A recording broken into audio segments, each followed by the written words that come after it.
বন্ধুরা সবাইকে নমস্কার এবং শুভ সকাল। আজকে আমি সকাল সকাল একটা ভিডিও করতেছি আপনাদের জন্য।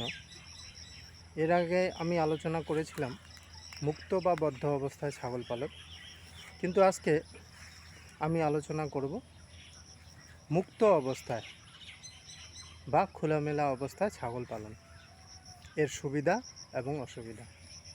বন্ধুরা, মুক্ত অবস্থায় ছাগল পালন করতে গেলে সুবিধা নিশ্চয় আছে, তবে সেই রকম পরিবেশ একান্তই দরকার। সেই পরিবেশ কীরকম? যদি কারো বাড়ি জঙ্গলের আশেপাশে থাকে তাহলে খুব সুবিধা হয়, বা নদীর চরের যদি আশেপাশে কারো বাড়ি থাকে তাহলে কিন্তু সেখানেও এই মুক্ত অবস্থায় ছাগল পালন সুবিধা হয়। বা কোনো বড় মাঠ, সরকারি কোনো মাঠ বা ফাঁকা জমি পড়ে আছে, এরকম জায়গাও কিন্তু মুক্ত অবস্থায় ছাগল পালন করলে সুবিধা আছে। সুবিধা এটাই যে ছাগলের পিছনে আপনাদের খাওয়ার যে খরচা, সেই খরচা 1 টাকাও করতে হবে না। শুধু আপনারা একটা নির্দিষ্ট টাইমে সেই মুক্ত ভূমিতে ছেড়ে দিলেন এবং ছাগল সেখানে সারা দিন খাবে, ঘুরবে, খেলা করবে।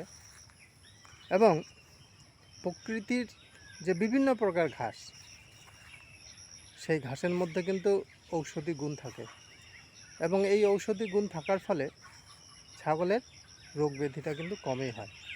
আর যেহেতু মুক্ত অবস্থায় তারা খোলামেলাভাবে ঘুরে বেড়ায়, মুক্ত অবস্থায় থাকে, ওই জন্য এক্সারসাইজটা ভালো হয়, তাদের মন চঞ্চল থাকে এবং সারাদিন ফুর্তিতে থাকে। এবং বিশেষ করে সূর্যের আলো গায়ের মধ্যে লাগলে যেরকম ভিটামিন ডি বা অন্য যে কোনো রোগ ব্যাধি থেকে রক্ষা পায়।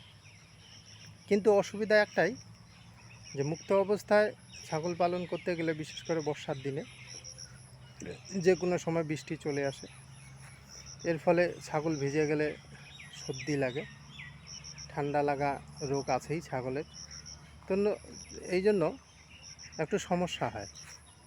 আর আরেকটা বিশেষ সমস্যা কি হয়, যেহেতু মুক্ত ভূমি, সেখানে অনেক লোকের ছাগল পশুপালন চড়িয়ে বেড়ায়, তো এতে কি হয়, পায়খানা পেচ্ছাপ যেহেতু যেখানে সেখানে করা হয়, এবং কৃমি, এই কৃমির একটা মারাত্মক প্রভাব কিন্তু মুক্ত অবস্থায় ছাগল পালনের ক্ষেত্রে দেখা যায়।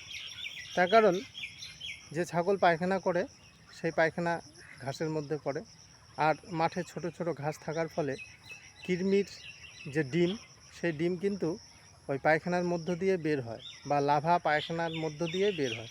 তার ফলে কি হয়, সেই ঘাস, ছোট ছোট ঘাসের মধ্যে সেই লাভাগুলো লেগে থাকে। আবার ওই ঘাস যখন ছাগল খায় তখন কিন্তু এই কৃমির প্রভাবটা খুব দেখা যায়। তো ওই জন্য মুক্ত অবস্থায় যারা ছাগল পালন করবেন, কমসে কম প্রতি 2 থেকে আড়াই মাসের মধ্যেই কিন্তু আপনাদের কৃমির ডোজ করাতেই হবে, না হলে কিন্তু একটা বিশাল বড় সমস্যা দেখা যাবে। এবং রোগ ব্যাধি, বাইরের ছাগলের অনেক রোগ ব্যাধি থাকে, অনেকে সেরকম চিকিৎসা করে না মুক্ত অবস্থায় থাকার জন্য, এবং এর ফলে কি হয়, বিভিন্ন ধরনের রোগ আপনার ছাগলের মধ্যে চলে আসবে। আরেকটা অসুবিধা কি হয়, ছাগল চুরি হওয়ার বা কুকুরের অত্যাচার। এখন কিন্তু কুকুরের অত্যাচার প্রচুর হয়েছে, তো ওই জন্য মুক্ত অবস্থায় ছাগল পালন করতে গেলে এই অসুবিধা কিন্তু দেখা যায়। আর এর জন্য লোক অবশ্যই রাখতে হবে, এবং পাহারা দিতে হবে। তার কারণ, আপনি যদি কমার্শিয়াল আকারে ছাগল পালন করেন তাহলে একটা দুটো ছাগল দিয়ে কিন্তু আপনার হবে না, আপনাকে 25-30টা বা 50টা ছাগল রাখতে হবে। তো এই জন্য লোক আপনাকে 24 ঘন্টা পাহারা দিতে হবে বাইরে রাখলে।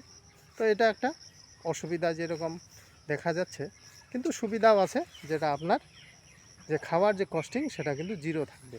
আর খাওয়ার কস্টিং যত জিরো থাকবে ততই কিন্তু আপনি লাভবান হতে পারবেন। তো বন্ধুরা, মুক্ত অবস্থায় ছাগল পালনের ক্ষেত্রে আমি আপনাদের একটা ধারণা দিলাম।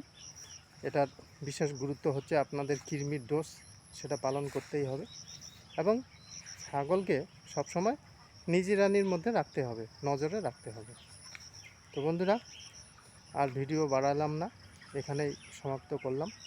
ঈশ্বরের কাছে প্রার্থনা করি আপনাদের সবার মঙ্গল হোক এবং দিনটি যাতে শুভ হয়। ধন্যবাদ।